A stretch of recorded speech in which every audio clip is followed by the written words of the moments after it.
turashima kubwo amahirwe dufise kuba tugishobora gukorana ngo twumvirize ijambo ryayo dusube duhezagirwe mu buryo bushasha.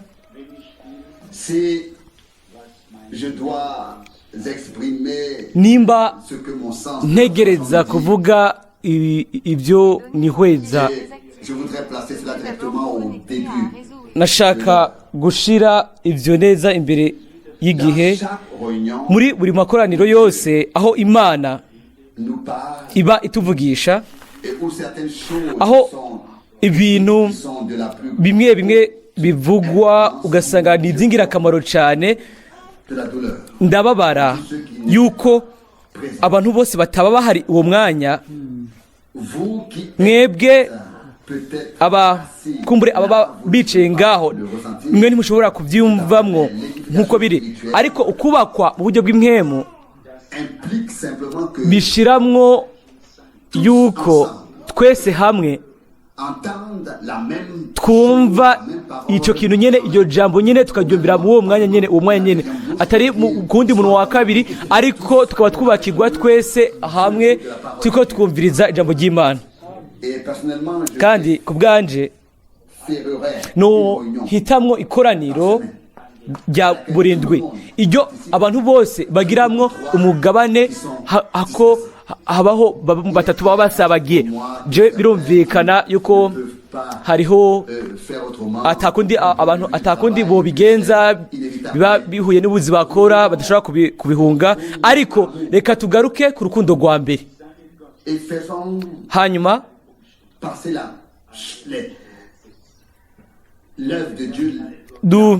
dushire igikorwa c'Imana, ibintu by'Imana mu kibanza ca mbere.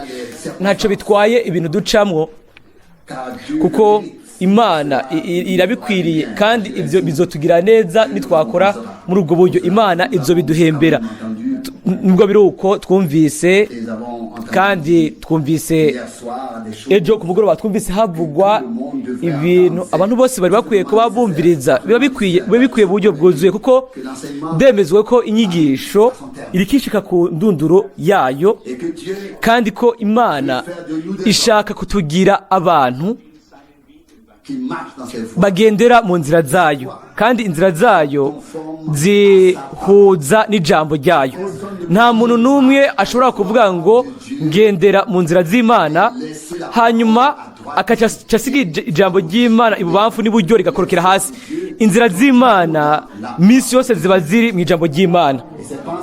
Rero ico cyumviro muri rusangi, ibintu byose ikora biri mu ijambo ryayo, biba biri mu karimbi k'ijambo ryayo. Rero itugire ubuntu kugira ngo tubigabeko, tuvyakire mu mitima yacu, kandi dushobore kubyinjiramwo. Nokunze kubandanya muri kino gitondo n'icete cyo muri Timoteyo, ariko nagomba kubanza kugaruka ku ncamake ku bintu twamaze kumva hamwe. Muri Yesaya 25 twasomye ngo o mwami, ewe uhoraho niwe Mana yanje. Umurongo wa mbere, iki ubwacu ni ikintu cy'igiciro. Nturi Imana gusa, uri Imana yanje. Iyo migenderanire y'umuntu uko guhura n'Imana, uti ewe uhoraho ni wewe Mana yanje, nzogushira hejuru, ntazire izina ryawe, kuko wakoze ibitangaza. Ibyo twarabyumvise. Inshuro imwe aho ibyo byavugwa neza mu majambo hari ku musaraba igorogota, ngo birarangiye. Yohana 19:30. Ibintu byose by'igitangaza ibyo Imana yakoze ikabikora mu bihe byose kuva kuri Adamu, ntibishobora kugereranywa n'ibyabereye igorogota, kuko ibintu byose Imana yamaze gukora byafatira kuri Golgota, kandi ibintu byose Imana yakoze guhera byose bigira indunduro yabyo igorogota. Golgota niko gace, niwo mutima wo kwizera ku isezerano rya kera n'isezerano rishasha. Ni kuvuga ngo ni ugucungurwa n'ikigongwe n'agakiza n'ubuntu n'ubugingo budashira. Ni ibintu by'igitangaza nibyo byasohoreje igorogota. Umwami yarasemereye avuga ngo byose birarangiye. Hanyuma nyuma yaho rero haranditse ku murongo wa mbere muri Yesaya 25 ngo ibyo wagabiye uhereye kera ngo urabikora mu bwizigirwa no mu kuri. Uwo kwizigirwa n'ukuri, iyo ni Imana yacu. Ewe uhoraho uri Imana yanje. Igihe Toma yabona umwami inyuma yo kuzuka, nawe yarasemereye aravuga ngo mwami wanje kandi Imana yanje. Umuntu gusa yatahuye ibyabaye igorogota niwe ashobora gukora ibyo, niwe ashobora kuvuga ibyo. Inama, imigabo abahanuzi bari baravuzemwo imbere y'igihe ko ibyo bari barahishuriwe bakabivuga imbere y'igihe byarakozwe. Imana yakoze ibintu by'igitangaza ngo kandi warabishikije. Mbega ubuntu! Twese twasomye ku kwizigirwa ngo akabikora ngo ni umwizigirwa kandi ni uw'ukuri. Ni muri Yesaya 25 umurongo wa mbere. Hanyuma twanasomye ku murongo w'8 ngo urupfu azorumira miyonzwa gushitsa ibihe byose, kandi ngo azohanagura amosozi ku maso ya bose, n'ubumaramare bwo ku bantu biwe azobukura ku isi yose, kuko uhoraho ari we abivuze. Ico ni ikintu cy'igitangaza. Hariho ubwo bushizi bw'amanga mu majambo y'Imana. Ni ntakuka, ntabanduka, nico cy'ukuri. Nuko kuri guhari gufatika no ku isi, kuva ku Mana, kuri mu Mana, kududubiza muri yo, kugarukana ku Mana, kandi bigasangwa muri abo ibayemo. Twebwe si twebwe turi ntakuka uko turi ku bwacu, ariko twahawe ijambo ry'Imana nka ntakuka muri twebwe. Ndabibabwira ikintu kirabwa nyamukuru ubu kwizera mu by'ukuri nk'uko ibyanditswe bivuga. Kandi si ibyo gusa, ariko no kuvuga nk'uko ijambo ry'Imana ryavuze, cyangwa nk'uko Imana yavuze mu majambo yayo. Hariho benshi biteguriye kwizera n'imitima yabo yose nk'uko ibyanditswe bivuga, kandi igihe rero bijanye no kuvuga, hanyuma ntibavuge bafatiye ku byanditswe, bakaca bavuga baca ku ruhande y'ibyanditswe. Ukwizera kwacu gutegerezwa kuba guhuza n'ivy'Imana yavuze mu majambo yayo, kuko niko kwizera nk'uko ibyanditswe bivuga. Hanyuma Pawulo aravuga ngo ndizera, nico gituma mvuga. Abikorino ba 2:4 umurongo wa 13. Hanyuma mu gice cya 26 habazwa ikibazo ubu gitegerezwa no gufatanywa n'umurongo 8 muri 25. Hano ku murongo wa 19 haravuga muri Yesaya 26 umurongo wa 19, abapfuye bawe bazoba bazima, imivyimba y'abantu bawe izozuka. Nimwikangure muririmbe, yemwe abaryamye mu mukungugu, kuko ikime cawe kimeze nk'igitonda ku vyatsi, kandi ivu rizogarura abapfuye. Ego, abahanuzi bo mu isezerano rya kera baravuga, bakavuga ubutumwa bwiza, bakabuvuga imbere y'igihe, bakabuvugira mu burebure bashoboramo. Hanyuma ku murongo wa 19 isaha 26 ngo abapfuye bawe bazoba bazima, ngo ego imibyimba y'abantu bawe izozuka. Ariko bategerezwa kurindira ugushika kuriya uzokura, wategerezwa gukura ubushobozi mu rupfu, kandi ibyo niko byagenze. Uyu umwami mu buzima no mu rupfu yaraje akura ubushobozi bw'urupfu, hanyuma azana ku muco akamere katabora. Reka tugereranye mu ncamake iki cyumviro hamwe n'isezerano rya kera ku biraba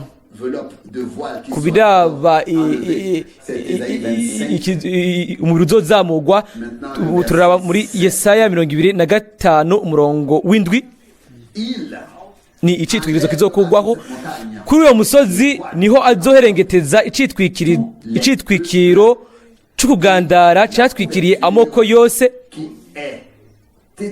n'icitwikiro gitwikiriye amahanga yose. Paulo arandika kuri ibi mu Bikorinto ba kabiri igice cya 3 ku murongo wa 14.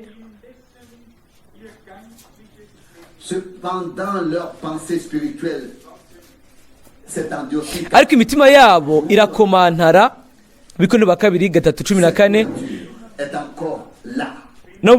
no gushitsana bugingo n'ubu ca citwikiro kikiriho mu isoma ry'isezerano rya kera ntikirakugwaho, kuko muri Kristo ariho giherera.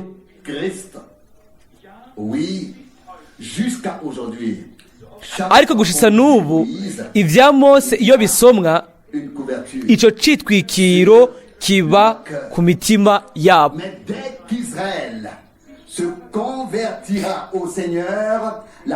Yamara iyo umuntu ahindukiriye umwami, ico citwikiro gica gikugwaho. Umurongo wa 17, ariko uwo mwami niwe mpwemu, kandi aho mpwemu w'umwami ari niho haba umwidegemvyo. Umurongo wa 18,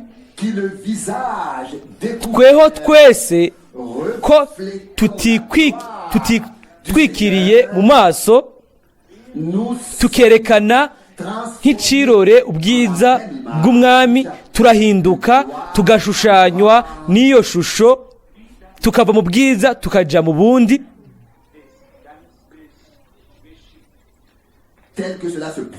nk'abahindurwa n'umwami ari we mpwemu.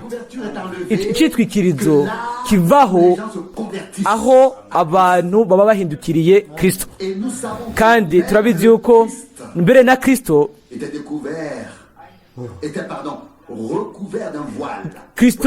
yari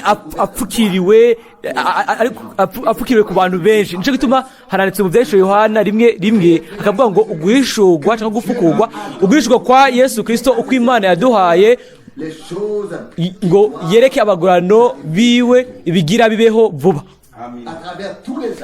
Biciye mu bihe byose byabayeho, abantu baraharira ngo kugira bamenye mbega ngo Kristo yari iki. Baraharira mu manama makuru kugira ngo bamenye ngo Kristo yari inde.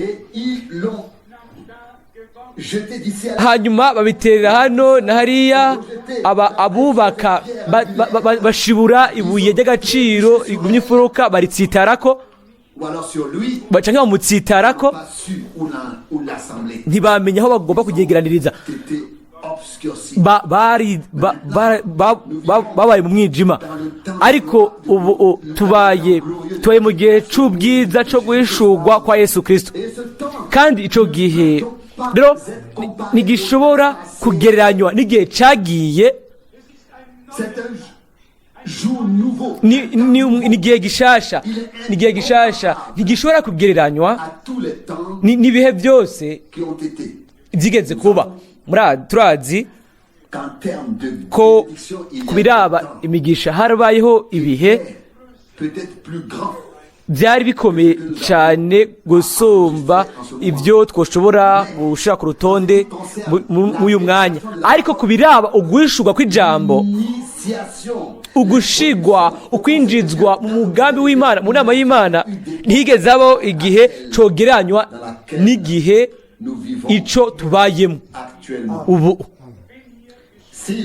Nimba handitse hano ngo kenshi hakavugwa inyandiko, iyo handitswe inyandiko zo mw'isezerano rya kera, ngo icitwikirizo kiguma kuri bo, aho hari muri ico gihe mu Bisirayeli, ariko ni nako bimeze n'uyu munsi hamwe n'abantu bo mu mahanga.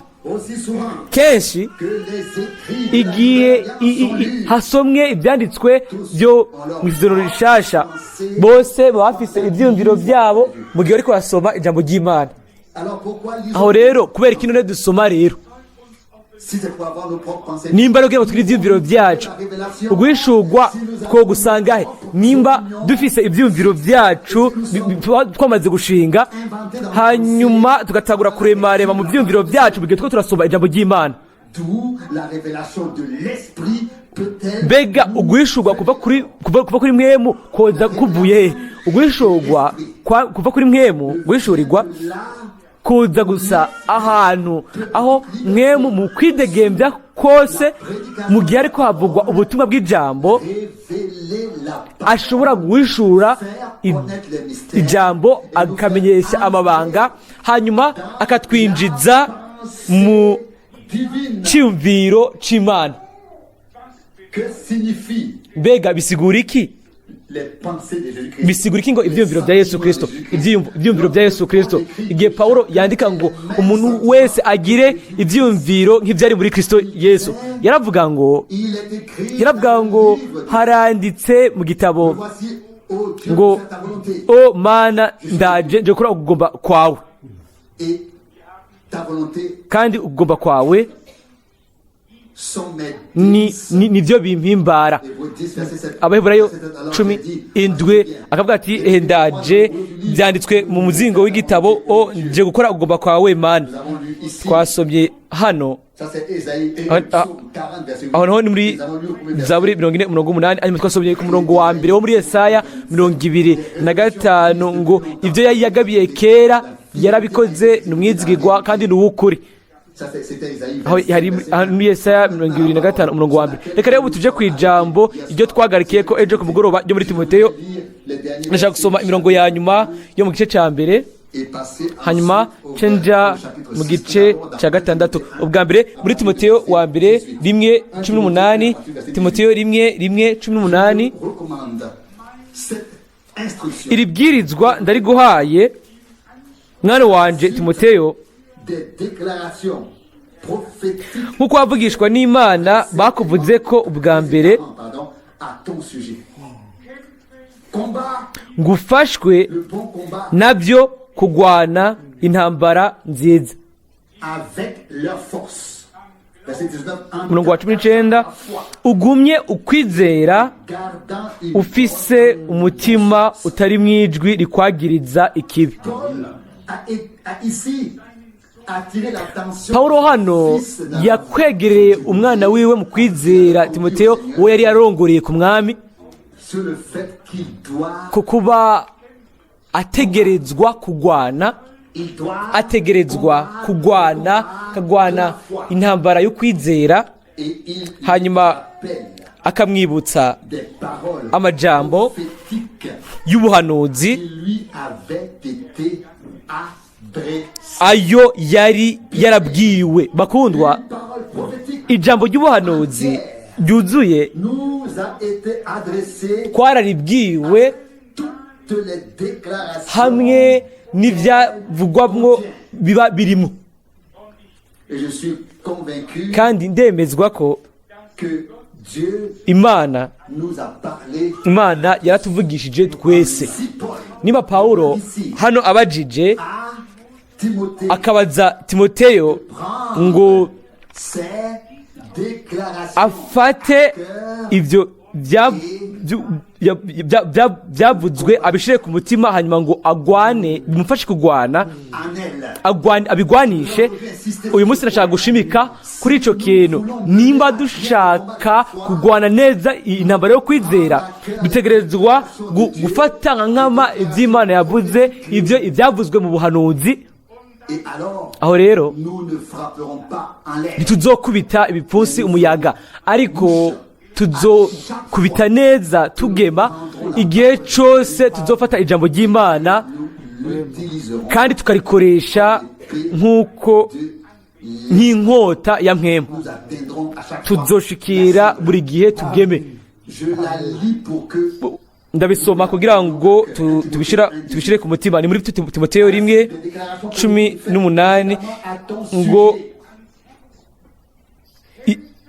nk'uko kwavugishwa n'Imana bakuvuze ko ubwa mbere, ngo ndaguhanura kubishira ku mutima ngo ngufashwe nabyo kugwana intambara nziza. Mbega inkomezi zacu tuzikura nivyo jewe nawe dukora nka tutakoze, tuvoma inkomezi zacu tuzivoma mu ijambo ry'Imana iryo twabwiwe. ni muri iryo niho tuvoma inkomezi zacu, kandi uko gusa niko dushobora kugwanira mwaho karimbi k'ijambo ry'Imana, tukagwana intambara nziza yo kwizera ibereye kugwana. nivyo canke sivyo? bitari uko tuba turiko tugwana n'ibigwanisho vyacu bwite, tugwanisha amajambo yacu bwite. rero jewe ndavyisavye ubwanje kandi ndabibasavye. Bega turashobora guhangana n'umwansi tuzanye amajambo yacu bwite canke n'ibigwanisho vyacu bwite? Mbega ntitwoneshwa buri gihe cose? Mbega umwansi ntiyodutwenga? ariko tubikoze n'ibigwanishwa by'Imana n'ijambo ry'Umwami, kandi dushobora gufata akaroro gakomeye k'ibihe byose. Umwami wacu ubwiwe igihe yagendagenda yambaye umubiri, hanyuma umugwanizi akaza kuri we agashaka kumutega, akamubwira mbere ngo neza haranditse. hanyuma umwami agafata ijambo akamubwira ati kandi haranditse. yaragwanye agwanisha ikigwanishwa c'Imana c'ijambo. rero natwebwe nta kindi dusigaranye, jewe nawe nta kindi dusigaranye kireka ububasha bw'Imana. muri ubwo Satani, icaha, ingwara n'idayimoni yariyo yose bitegerezwa kubama bikagamburuka. ni hamwe n'ico kigwanishwa c'Imana nico tugomba kugwanishwa. hanyuma iba ari intambara yamaze kunesha guhera, kuko Kristo yamaze kunesha ku musaraba igorogota. aho rero dutahura gusa ijambo aho byanditswe ngo ukwizera niyo ntsinzi. Yohana 1:5. oya ntizoba intsinzi muri kazoza, oya ukwizera ahubwo kwamaze kuba intsinzi ariyo yanesheje isi. amen. umurongo wa 18 muri Timoteyo 1:1 ngo iri bwirizwa ndariguhaye mwana wanje Timoteyo, nk'uko wavugishwa n'Imana bakuvuze ko ubwa mbere, ngo ngufashwe nabyo kugwana intambara nziza.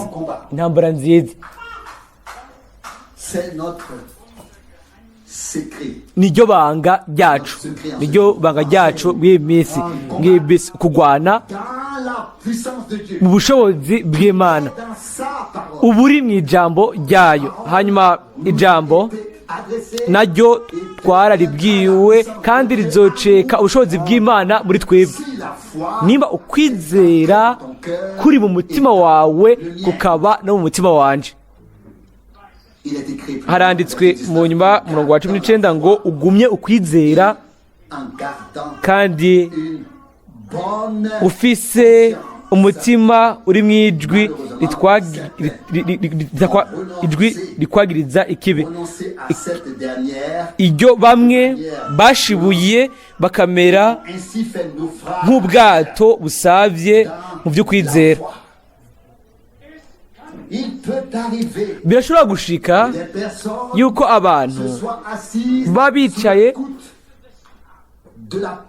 ahavugwa ijambo ry'Imana, hanyuma aho gushishikara mu bushobozi bw'ijambo n'ubwa mwemu n'ubw'amaraso, aho guhagararamwo aho hanyuma ngo bagwane, abo bantu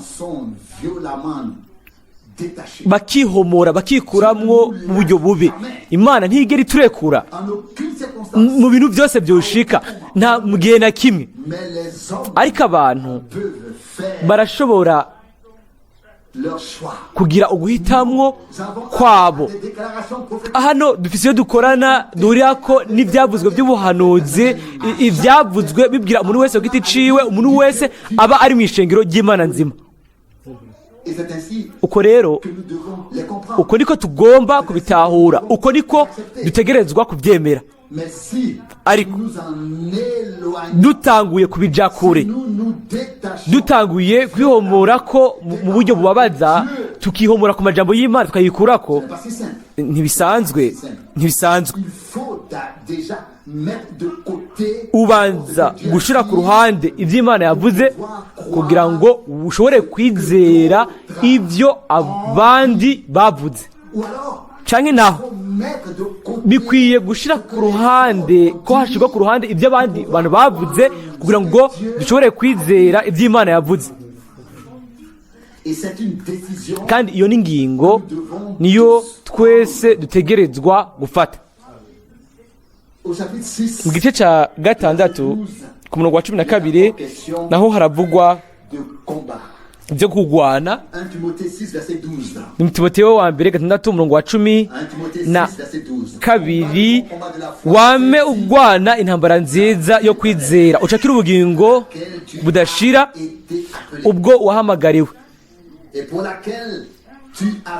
ukabwaturira ukwatura kwiza mu maso y'ivyabona byinshi. Umurongo wa 13, ndakubwiririza mu nyonga z'Imana ibeshaho byose no mu za Kristo Yesu, yashingishije intahe ukwatura kwiza imbere ya Pontiyo Pilato. Umurongo wa 14, witondere icagezwe, uraza ngo ushitse ibango, ntugire agasembwa, ntube kumugayo, gushitsa kuguseruka ku mwami wacu Yesu Kristo.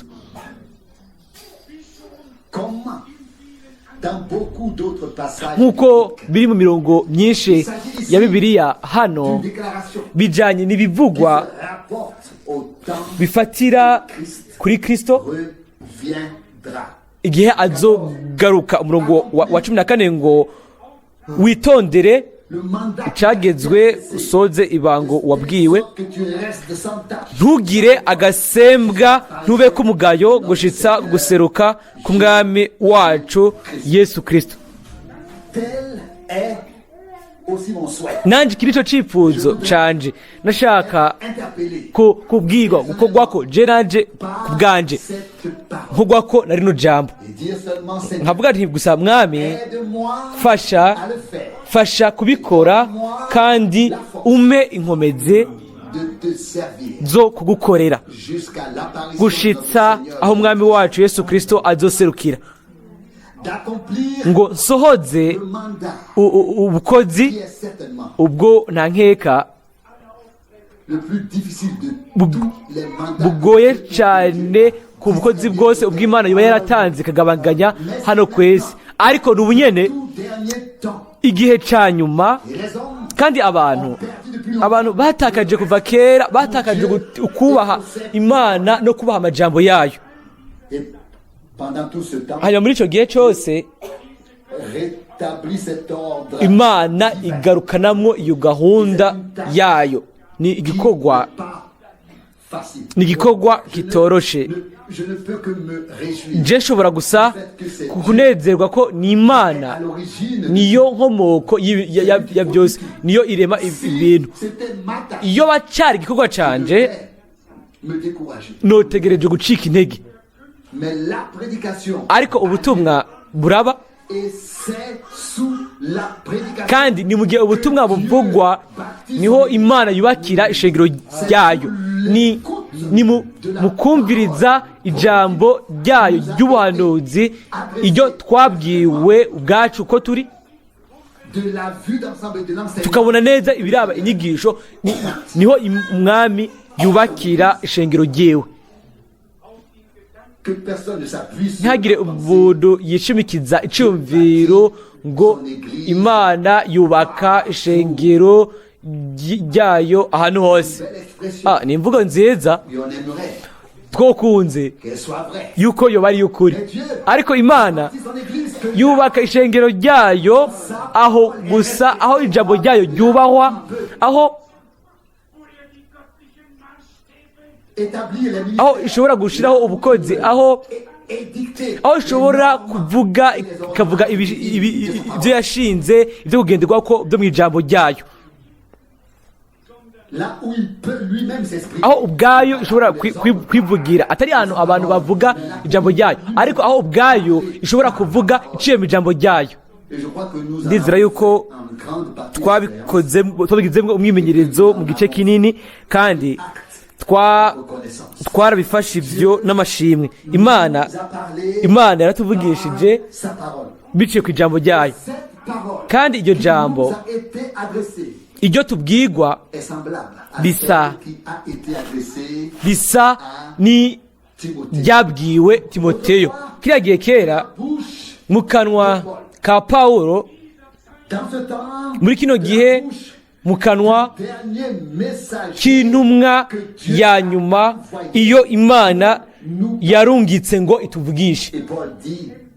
Pawulo akavuga rero ngo ugwane mu nkomezi zabyo z'ubwo buvugishwa, atari mu nkomezi zawe, ariko mu nkomezi zayo, mu bushobozi, mu nkomezi izo Imana, inkomezi z'ijambo izo Imana yatuvugishirijemo, nizo nkomezi nizo tugomba kugwaniramo, ziva mu ijambo, izo twahawe n'Imana nizo tugomba kugwanishwa, ngo banesheje ku bw'amaraso y'umwagazi n'ijambo ryo gushikira intahe. ni mu Petero 12:11. hanyuma no ku murongo wa 12 muri Timoteyo wa mbere 6 akavuga ngo ugwane intambara nziza yo kwizera, ucakire ubugingo budashira, ubwo wahamagariwe ukabwaturira ukwatura kwiza mu maso y'ibyabona byinshi, n'ibindi. hanyuma ku murongo wa 15 muri Timoteyo wa mbere 6, Ego Timoteyo wa mbere 6 umurongo wa 15, kuzokwerekanwa mu gihe cako n'inyabushobozi yonyene ishemagizwa, niyo mwami w'abami uganza abaganza. hano ariko havugwa kuza k'umwami, ariko havugwa yuko ku byo twasomye ku murongo wa 14,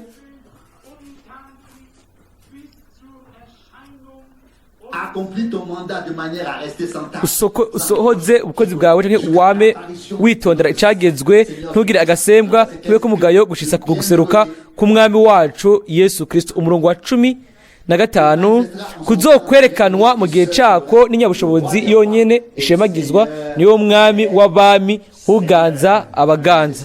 umurongo wa 16, niyo yonyene ifise kudapfa, iba mu muco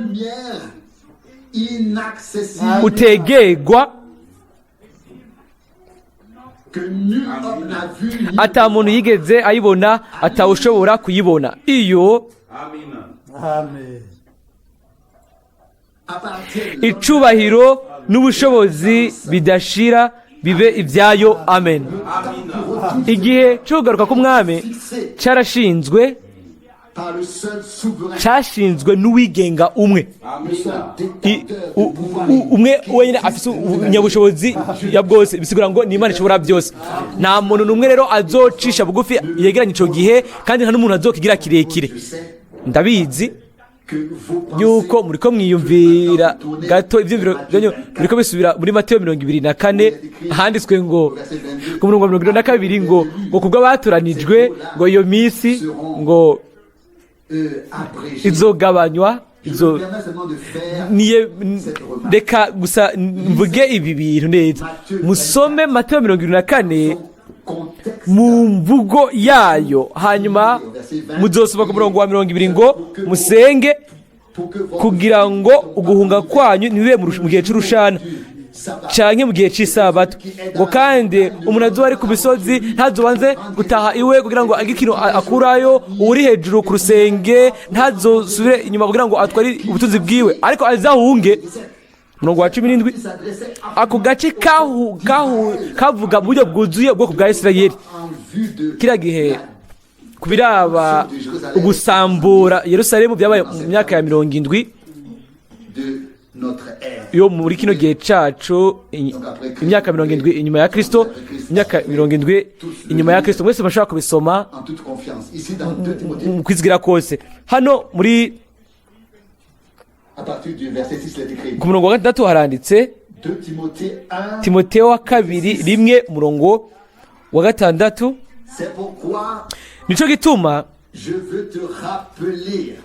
nkwibutsa gufurura ingabire y'Imana iri muri wewe ngo yake yagushizwemwo no kurambikwa kw'ibiganza byanje kuko Imana itaduhaye umutima w'ubujora mucika intege mu Gifaransa ariko yaduhaye uw'ubushobozi n'urukundo no kwirinda. Muri iri jambo Paulo ariko hanura Timoteyo ngo akoreshe impano y'ubuntu iyo yahawe ngo ayifurure ayikoreshe ayicanire yake mu muriro waka. Umuntu yahawe n'Imana impano canke agahabwa ubukozi arashobora kuyikoresha canke ntayikoreshe. Impano yaratanzwe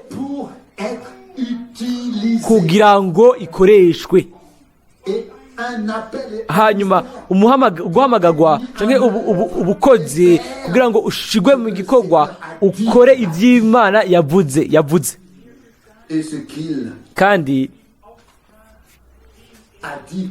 ibyo yavuze biba bihuje na gahunda yatanze. Twese na jewe ubwanje ndashobora gufata iri jambo nkarishaka ku mutima mu buryo budasanzwe. Umurongo w'indwi ngo kuko Imana itaduhaye umutima w'ubujora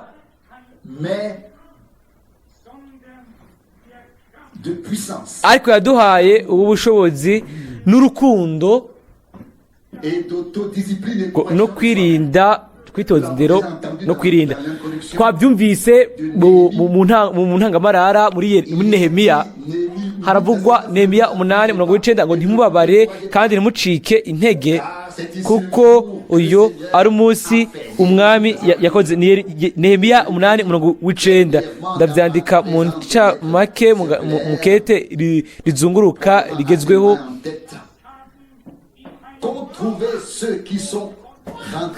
Mbega abatashe iwabo basanze iki? Abavuye mu bugurano basanze ibisambuke, basanze ibibomoke, basanze kuzazanirwa imbere y'amaso yabo. Ibintu byose byari byaramaze kononekara gukugwaho. Hanyuma ijambo ry'ubuhanuzi naryo rikavugwa rikatangazwa ngo ntimubabare ntimucike intege ariko munezerwe, ni umunsi niwo umwami yakoze. Ego umuntu rero bwira umuntu atashi wiwe inyuma y'imyaka 70 mu gihe ibintu byose ashobora kuba yibaza ko bihari byose byarabomotse, hanyuma umubwire ngo nezerwa. Ngo ntimubabare ntimucike intege ngo kuko ari umunsi umwami yabahaye. Ibihari bya mbere byari gushobora guca bitangura kuza. Biroroshe kuvuga gusoma gukora. Raba ibintu biriko biraba ego ariko mbega byari bijanye n'ibiki? Yari isaha y'Imana, cyari igihe icyo umwami yari yarakoze, kandi igihe cy'ubunyagano cyari caheze, bari bagarutse. Ibyari imbere y'amaso yabo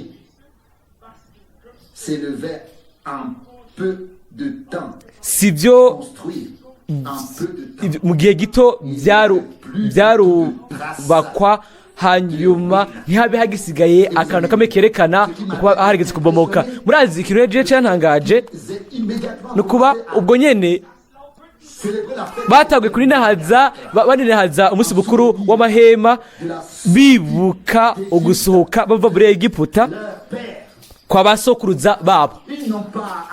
Ntibarindiriye ngo babone ko umunara nawo wamaze gushirwa hejuru, ariko batanguye aho bahimbaza Imana, bashimira Imana mu kwizera, biciye ku kwizera. Murazi aho niho hari ubwiza. Hano nta kintu na kimwe hano byari bihuriyeho no gusohoka bava muri Egiputa, ariko bari bagarutse bava mu bunyagano i Babuloni. Ariko rwo biruko abagarutse bava i Babuloni bibutse n'umunezero mwinshi imbere y'ibibomoke basanze imbere yabo, bibutse yuko bigeze gusohoka muri Egiputa kwa basokuruza babo Aburahamu, Isaka na Yakobo, ku bya Mose, ku byo Imana yari yakoze. Hanyuma baca batangura guhimbaza no gushima, barinahaza umunsi mukuru w'amahema. Hariho ijambo rito ngo Nehemiya, ngo guhera mu minsi ya Yosuwa ngo Isirayeli ntiyari bwaninahaze, ntiyari bwagira umunsi mukuru muri ubwo buryo. Nehemiya 8:7. Impamvu yo kunezerwa, bari babizi bati nubwo hari bibomoke basi twagarukanywe, inanga zacu zakuwe ku mpome aho zari zimanitse, twazizananye natwe. Ubu rero turi ku isi y'isezerano. Ubu rero tugiye gutangura kuririmba indirimbo z'ishimwe, tuzirimbira umwami, turirimbe amashimwe. Irindi rimwe uwundi mwe niko ushobora kuza ati oya rindira gatonyi, ni kare cyane, ntimukwiye kuririmba. Birakwiye ko hari ikintu kibanza kuba hano, birakwiye ko basi inyubako iba yatanguye, birakwiye ko hari ikintu kiba kigaragarira hano. Bakundwa, ukwizera kubona ibintu bitaraza. Ndabibasaba uyu munsi, ijambo ry'umwami mbega ntiryabwiwe ubwoko bwa Bisirayeli biciye mu muhanuzi Yeremiya ngo inyuma y'imyaka 70 muzogarukanwa mu gihugu cyanyu. Yeremiya 29:10. Barahagaze bahagarara ku ijambo ry'ubuhanuzi ryo mu gihe cyabo, kandi barizeye, baragaruka, hanyuma bashira boko yabo barakora. Mbega biratandukanye uyu munsi?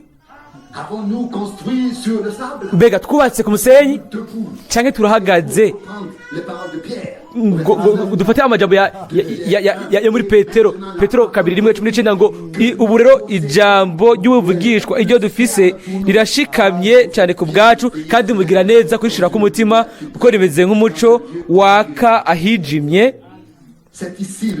Aho uwo niwo umunsi umwami yakoze. Nimba rero handitse hano muri Timoteyo wa 2:1 ngo kuko Imana itaduhaye umutima w'ubujora, ariko ikaduha umutima w'ubushobozi n'urukundo no kwirinda kwikosora. Ibyo bisigurwa ngo dushigwe munsi y'uburere mu kuregwa kwa Mwemu Yera, kandi Mwemu Yera atoza indero afatiye ku ijambo ry'Imana. Ibyo kwihitiramwo biba bivuwemwo imbere y'Imana, ntibikwiye kubaho. Hari ikintu kimwe cyo gufatira ko, kimwe cyo gupimira ko, cyo gufatira ko ingingo, ni ijambo ry'Imana. kandi nk'emu yera araturongora akadushikana mu ijambo. Nuko gusa uko niko twezwa mu ijambo, ngo ubeze mu kuri kwawe, ijambo ryawe niko kuri. Ukwezwa kw'Imana kuba kubera mu ijambo ry'Imana, kandi tubaye turi muri we, hanyuma iri jambo naryo rikaguma muri twebwe. Ibyo byose birashobora gukoreka ku bw'ubuntu bw'Imana. Ndabizi yuko twese turababara, kandi amababa yacu yaraconzwe, nabyo ndabizi. Tubiraba uko abantu babona, nitwo kwigeze na rimwe dusubira guhaguruka, ariko kubera ko dukorana n'Imana, n'ubwami bw'Imana, n'amajambo y'Imana, n'ubwoko bw'Imana, n'ubushobozi bw'Imana, ntitwubahuka guca urubanza mu buryo bw'umuntu ibintu by'Imana, ariko turasemerera n'umuhanuzi Yeremiya, Yesaya, ngo amababa mashasha ashobore gukura, abonekane, dushobore tuduga nk'inkukuma, twiruka tutaruha. Ni Yesaya 40:31. Mu Bwesho Yohana hariho ibinyabugingo bine, kandi cyanyuma cyari inkukuma. Inkukuma si nyoni iboheye hano ku isi. Inkukuma irahatembera gusa mu gihe rimwe. Ikibanza cyayo kiri hejuru cyane, hejuru. Tubaye mu gihe cya nyuma, tubaye mu gihe c'ubuhanuzi n'indabo y'inkukuma, iyo Imana yaduhaye mu buntu biciye ku byanditswe mu buhanuzi ku bw'ubuntu. Nimba turi inkukuma by'ukuri, turashobora kwizera yuko amababa mashasha akura.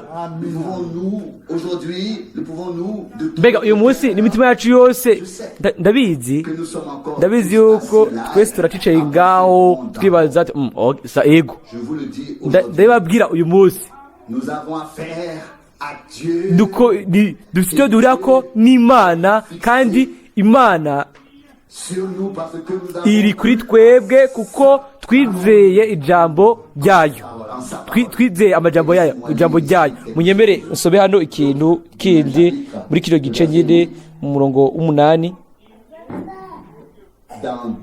muri Timoteyo wa 2:1 nuko ntugire isoni zo gushingira intahe umwami wacu,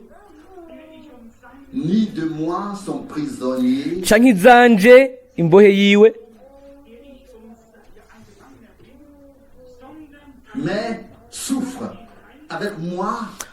ariko ufatanye nanje kwihanganira imibabaro ku bw'ubutumwa bwiza, nk'uko ubushobozi bw'Imana bugushoboza, yadukijije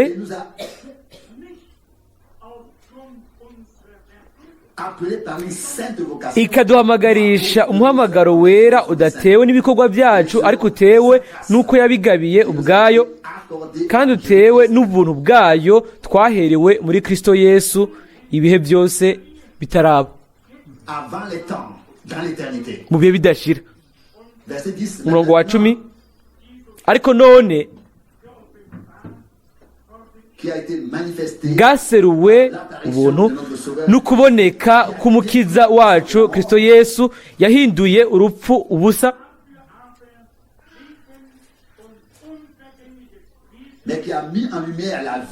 ubugingo no kutagipfa, akabiserurisha ubutumwa bwiza. Amen. Ubwo butumwa nabushiriweho kuba umuvuzi wabwo n'intumwa n'umwigisha. et enseignant. Ne sont-elles pas toutes des paroles Mbega aya si amajambo y'igiciro yera y'Imana twasubye muri Yesaya ngo azohindura ubusa urupfu, azomira miyonzwa urupfu. Kandi hano naho tubwiwe ngo qu'il a détruit la mort. ngo yahinduye urupfu ubusa, ngo azomira miyonzwa urupfu burundu. Hano naho tukabwirwa ngo yahinduye urupfu ubusa. Ni ibintu bihari bifatika, byarashitse, byarasohoje. Si ibyo gusa, ahubwo yanazanye ubugingo budashira, ngo aserura akamere katabora. Kimwe carakuweho kirasangagura, ikindi kiraremwa. Mbega ubuntu, mbega ubutumwa bwiza, mbega ubutumwa bw'umunezero kandi bubohora, buba ubushobozi bw'Imana muri uyo ashobora kwizera n'umutima we wose. Paulo yasabye Timoteyo ngo ashingire intahe umwami, ngo ntimutere isoni. Murazi Paulo yagize amahishurirwa adasanzwe ku biraba ishengero, ku kuzamurwa, ku bintu byinshi. Kuri ibyo atayindi ntumwa yoba yarabyanditse ko imbere yiwe, ariko yategerejwe guhangana n'ubwansi, guhura n'ubwansi yankwa bikomeye. Ese ukuntu yashimira bene data bakiri bato batavuga gusa ngo ndatura umwami Yesu Kristo gusa niwe mukiza wanje, ariko bashobora no kuvuga ngo nshigikiye ibyo Paulo yavuze ku butumwa. Hanyuma Paulo asaba Timoteyo wiwe ati ntibigutera isoni, ntunanje sindagutera isoni. Kiriya gihe kera byari bifatanije n'isoni no gukengerwa. Hariho umuntu yashyize ku ruhande, ariko Imana ari kumwe n'uyo, kandi abo bose baba bafatanije n'uyo baba bari kumwe n'Imana, kuko Imana yari yaramuhamagaye iramushyiraho imuha igikorwa. Ibyo nyene bifatira kuri twebwe muri kino gihe hamwe na Mwene Data Branham. Ntibijanye no gushira imbere umuntu cyangwa tumushire hejuru. Yo turiko turamufatira ko nuko gusa turabizi ko yabaye igikoresho cyacagwe n'Imana, kandi Imana yahishuye ibintu byose biciye mu ndunduro y'ubukozi bwiwe. Amajambo y'ubuvugishwa twabibwiwe mw'iyi minsi. Hanyuma muri ibyo yavuze by'Imana harimwo ubushobozi bw'Imana ku bwawe no ku bwanje, ku buryo bw'uko dushobora kurwana intambara yo mu buryo bw'imwemu bw'ubushobozi bw'Imana. Kugira ngo turangize, munyemere some ikintu kivuga mu ncamake byose, kitwereka ikintu cyari nyamukuru cyane kuri iyi ntumwa. Ikintu cyari nyamukuru cyane ku murongo wa 12.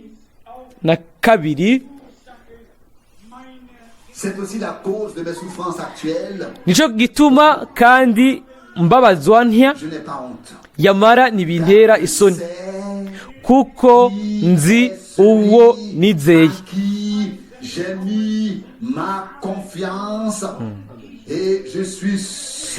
Kandi nzi ntakekeranya yuko ashobora kuzigama ikibitsanyo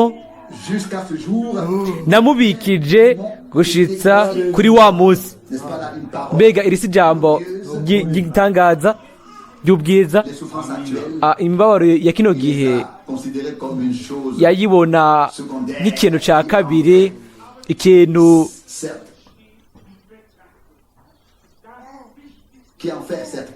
ikintu nyine cyari kirimo, ariko nicyo cyo kintu nyamukuru hano kuri uyu murongo. Ikintu ni iki ngo kuko nzi uwo nizeye, ngo nzi uwo nashizemwo ibyizigiro byanje. Le sais-tu aussi? mbega nawe uramuzi? Amen. Le sais aussi. Mbega nanjye ndamuzi. Alors nous aho ne rero devons pas rejeter notre confiance. ntidukwiye gutakaza ibyizigiro byacu kuko bifise impera nini kuri abo bazoshishikara gushika ku iherezo. Abaheburayo 10:35. Iri ni ijambo ry'Imana. Uyu murongo Je pourrais le lire. ntushobora kubisoma, Je pourrais la lire, pardon, plusieurs fois. ntushobora kuwusoma inshuro nyinshi kuko ngo nzi uwo Qui sait? ninde azi. Alléluia. Car Haleluya. c'est Kuko ngo nzi qui uwo j'ai mis ma confiance. nizeye. Le verset 12. Umurongo wa 12. Amen. Une question. Ikibazo, Qui était-ce? yarinde Celui-là, le même qui l'a appelé, uyo ni wa wundi nyene yamuhamagara, uwamuvugishije, qui l'a envoyé, uwamurungitse, qui s'est révélé à lui. uwamwishuriye. C'est le même N'uyo en qui il a uwo placé niwe sa yashize confiance. yashizemwo ivyizigiro vyewe. Notre Seigneur, Umwami wacu n'umukiza wacu bakundwa, il en va de même ni nako bimeze kuri twebwe twese, pour nous tous. kuri twebwe twese. Nous n'avons placé notre confiance en aucun homme. Ntitwashize ivyizigiro vyacu mu muntu n'umwe, biruko twomaramara. Il est toujours écrit, Kandi aranditse ngo nta n'umwe azomaramara s'il a mis sa confiance. niyashira ivyizigiro vyiwe mu mwami. Romains 10, verset 11. Abaheburayo 10:11. Rero twoshobora kongera ko tudashizemo ingomezi yuko abantu bose batashize ivyizigiro vyabo mu mwami bategerezwa kumaramara, gutegwa n'isoni, kugira ngo bige gutangura hanyuma bashire ivyizigiro vyabo mu mwami, Pour ne pas être confondu. kugira ngo ntibamaramare ku iherezo. Ntushobora gusemerera ibi byose nkabibwira mwese mwijwi nk'iry'inzamba. Ndiziga yuko Chacun pourra dire umuntu wese la même chose ashobora kuvuga ibyo bintu ngende akabivuga umutima wiwe mu buryo bukomeye uko abishoboye n'ahatosora amajambo. Umurongo wa 12 ngo kuko Qui est celui en qui j'ai mis nzi ma uwo nizeye, nashize nk'ivyizigiro, Je suis sûr kandi nzi ntakekeranya c'est fort yuko ashobora, ngo arakomeye bihagije kugira ngo azigame qui m'a été ikibitsanyo namubikije gushitsa kuri wa munsi. Cela va de pair. Ibyo birajana, Non seulement la confiance si icizere gusa pour le passé et le présent, kuri kahise no kuri kobu, confiance ariko jusqu'au icizere bout. gushitsa ku iherezo, gushitsa ku munsi aho umwami azoza kurondera abiwe. La certitude qu'il est suffisamment. Ubushizi bw'amanga tudakekeranya yuko arakomeye bikwiye. Ibyo rero twizera twese, Ce n'est pas toi qui te tiens, si wowe uhagarara toi et ce que Dieu t'a donné, mais hamwe n'ibyo Imana yaguhaye, ahubwo ni Imana ikugumya wewe hamwe n'ibyo yaguhaye ses mains. ikakugumya mu biganza byayo. Tous ses saints sont entre ses mains. Abera bayo bose bari mu biganza byiwe, Reconnaissez qu'il kandi dirige merveilleusement. mumenye ko arongora mu buryo bw'igitangaza abiwe. Mbega iryo si ijambo ry'ubwiza, N'avons-nous été mbega fortifiés dans la foi? ntitwakomejwe mu kwizera, Avons-nous compris les paroles mbega twatahuye amajambo y'umwami. Amen. qui croient Ninde yizera? à notre prédication? Ninde yizera ubutumwa bwacu? Ninde ukuboko koraho Il est révélé kwahishuriwe? à ceux qui savent dire, qui peuvent dire, Abo bashobora kuvuga bati ndazi j'ai cru, uwo nizeye, en qui j'ai mis ndazi uwo nashizemo ibyizigiro byanje. Timoteyo wa 2:12. Ngo kandi nzi ntakekeranya yuko ashobora pour garder kuzigama les biens. gushitsa kuri wa munsi ikibitsanyo namubikije. Ça, c'est la bienheureuse certitude que nous Aya voulons n'amahigwe akomeye tugomba gutwara dukwiye muri weekend ku nzira yacu y'ubuzima. premièrement Bibiri, ubwa mbere amajambo y'ubuhanuzi ont été donnés yaratanzwe pour devenir kugira ngo puissance de Dieu, acike mu bushobozi bw'Imana le croyant. mu wizera, Et ces personnes, kandi abo bantu ensuite confiance, hanyuma bagirira bizera uwabavugishije. Ils savent Barazi rero, en qui ils barazi uwo bizera et à qui kandi ils ont barazi confié uwo âme. bizigije bahaye ubugingo bwabo, kandi uyu arakomeye bihagije kugira ngo agumye gushika kuri wa munsi wo bwiza ugaruka w'umukiza wacu dukunda. Prenez ces paroles. Aya majambo muyashire ku mutima, muyizere, Repetez-les dans vos muyacishe mu mitima yanyu, muyabwire Imana, mumuvuge muti mwami, C'est à moi que ni tu jewe as adressé ni cette- jewe iri jambo uribwiye, C'est à moi que tu as parlé. ni jewe wavugishije, C'est à moi que tu t'adresses. ni jewe wavugishije. Ndizera yuko ndi ubutunzi bwawe, warancunguye, wababariye ibyaha byanje, De mon nom wampamagaye mu izina ryanje, ndi uwawe pour ce temps. muri kino gihe no mu bihe bidashira. Amen. Ubu rero wemeze ijambo ryawe En nous tous. muri twebwe twese, Dans notre esprit, notre âme. mu bugingo bwacu, mu mwemu yacu no mu mubiri wacu, kuko nzi ko ngo nzi Celui uwo en qui j'ai mis ma. nzi uwo nizeye, Et kandi je suis sûr ndabizi neza qu'il est assez fort yuko arakomeye bikwiye pour garder jusqu'à kugira ce ngo jour. azigame gushika kuri wa munsi ikibitsanyo namubikije. C'est lui qui a pu dire. Niwe yashobora kuvuga ku murongo wa 18 ni muri Matayo Tout pouvoir m'a été donné dans le ciel. ngo ububasha bwose nabuhawe mu ijuru no mu isi. Yarazutse, yaranesheje urupfu, Triomphé de l'enfer. yanesheje ukuzimu, Il a fait ses comptes. yatunganije ibintu. Troisième jour, Azuka ku munsi wa gatatu, parlait à ses disciples. abwigisha abigishwa biwe, aduga mu ijuru, Et il reviendra. kandi azogaruka vuba. Hahimbazwe kandi haninahazwe izina ryiwe ryera. Amen.